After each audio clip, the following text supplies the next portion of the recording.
Rebonjour à tous, je suis Gilles Mansillon, je reviens à vous aujourd'hui. J'avais pris une petite note, j'ai pas fini de finir ma petite note, je voulais juste parler très brièvement par rapport au monde de l'art. Je sais que bientôt je vais réintégrer le monde de l'art, ça va être un grand bonheur, une grande joie.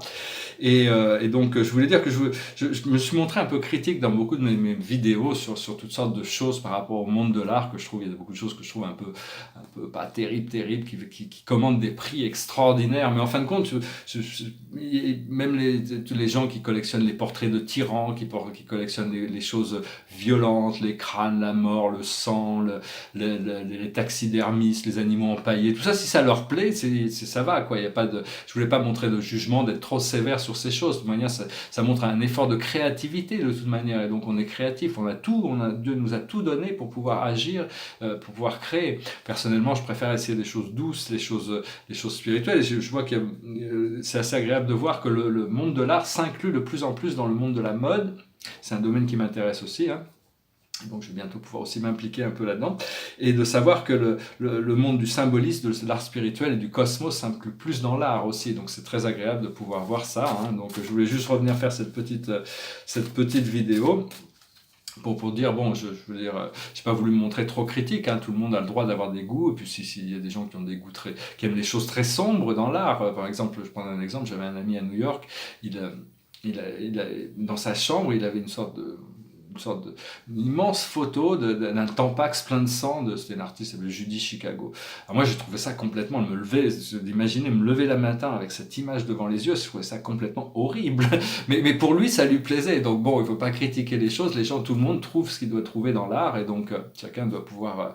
donc je voulais pas critiquer, je me suis rendu compte que bon, des fois j'étais un peu sévère dans mes critiques, cela dit, en tant que marchand, quand j'ouvre ma galerie, je vais pouvoir quand même sélectionner les choses qui sont douces, qui sont belles, qui sont interdimensionnelles, qui sont élevés, hein, disons, pour arriver et créer des objets décoratifs qui sont jolis, mais qui ne sont pas forcément de l'art, mais qui sont des dérivés de l'art.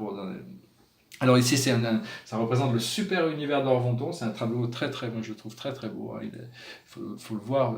C'est marrant d'ailleurs, quand la lumière change, le tableau change, parce que quand il y a des peintures métalliques dans un tableau, selon les heures de la journée, ça change le tableau, parce qu'il prend les peintures métalliques prend des reflets différents. Alors ici, il y a Uversa, le grand centre d'un super univers avec les 10 centres majeurs, hein. Et ici, nous on est là, hein, dans le 5e centre majeur. Et ici, ça s'appelle le Mouchaba. C'est un tableau il a une forme un peu spécifique, hein, quand même. C'est une forme, il a 6 côtés. Alors ça dit je suis au centre, et puis ça dit je suis happiness, je suis le bonheur, je suis la sagesse, je suis l'unité, je suis l'amour, je suis la joie, je suis la grâce, je suis la facilité, je suis l'espoir, je suis l'extase, je suis la vérité, je suis la beauté, je suis la bonté. Mushaba, c'est des êtres, Mushaba, c'est des êtres divins qui sont là en assistance dans le monde invisible. Alors, c'est un petit tableau là-dessus. Donc, je vais tirer quelques cartes. Je voulais juste revenir parce que je me rends compte des fois, je suis un petit peu sévère par rapport à certaines choses. C'est comme, même par rapport à tous ces événements sociaux, ces gens qui crient la violence et cette révolution qui se prépare en France. Enfin bon, peut-être qu'il faut ça, hein, pour évoluer. Je sais pas. Moi, je préfère, à mon avis, ma voix, c'est vraiment une voix de non-violence, hein. Je peux passer par le discours, par la communication pour arriver à résoudre les problèmes, plutôt que de taper, hein. C'est pas, parce que bon, tout le monde applaudit, quand ils détruisent des banques, ils détruisent je les voyais passer. On était avec un ami anglais là, et on voyait passer tout ce cortège de gens, c'est professionnels, hein, des gens qui sont professionnels, et à chaque fois qu'ils cassaient une vitrine, tout le monde applaudit, bravo, bravo, on a cassé une vitrine. Il ne faut pas être trop sévère, on va envoyer de la lumière pour qu'ils prennent conscience de ce qu'ils font quand même. Et donc la plus haute sagesse pour nous aujourd'hui, c'est les phobies. Il faut adresser nos peurs pour nous renforcer. Une fois qu'on a adressé ces peurs, on peut prendre conscience de la communication. La plus haute sagesse vient sur notre communication, ce que l'on peut écrire. C'est être écrivain, prendre des notes. N'oubliez pas de prendre des notes. Moi, je vais bientôt pouvoir publier mon livre. Ça va me permettre de me faire connaître dans le monde, faire connaître mes idées au moins. Ce que l'on doit comprendre, c'est les guerres et les batailles. C'est des vieux programmes qui sont en train de... Ce conflit intérieur. Tous les gens qui sont dans la violence et dans le conflit, ce sont des gens qui sont dans la souffrance, et donc ils ont du mal à adresser ça, ils veulent pas faire face à eux-mêmes, donc ils projettent leur frustration sur les autres pour essayer de trouver une solution extérieure à leurs problèmes, alors qu'en réalité il faut trouver cette solution intérieure et faire la paix en nous, et à ce moment-là on devient une figure d'autorité. Ce que l'on doit faire, c'est la chevalerie. Il faut rester noble, il faut rester droit, faut rester sans peur et sans reproche. Et l'aboutissant, c'est la spiritualité ou la religion. C'est-à-dire la lumière de l'éternité. À la fin, au bout, il y a cette lumière de l'éternité qui est notre véritable nature. Moi, je pense que ce petit message aura été intéressant pour vous. Je vais peut-être le rajouter après. Et donc, puis je vais finir avec une chanson qui me passait par la tête, c'est sur une chanson sur Paris. Moi, je sais qu'il y a Paris qui va arriver, mais enfin le monde entier va être bientôt accessible.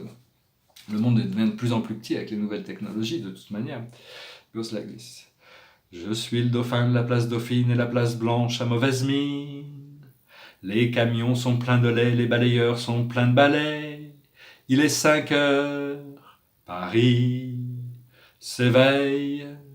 Paris s'éveille. Les travestis vont se raser, les stripteaseuses sont rhabillés. Les traversins sont écrasés, les amoureux sont fatigués. Il est 5 heures, Paris s'éveille. Paris s'éveille.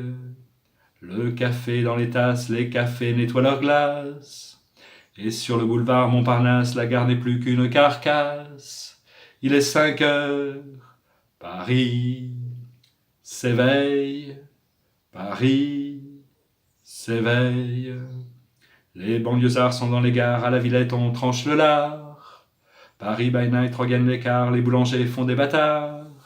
Il est 5 heures, Paris s'éveille. Paris s'éveille. La tour Eiffel affroid aux pieds, l'Arc de Triomphe est ranimé.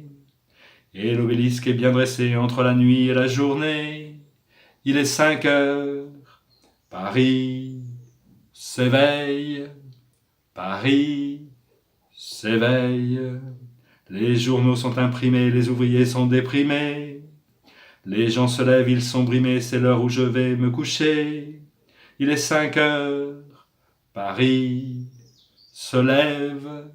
Il est 5 heures et je n'ai pas sommeil.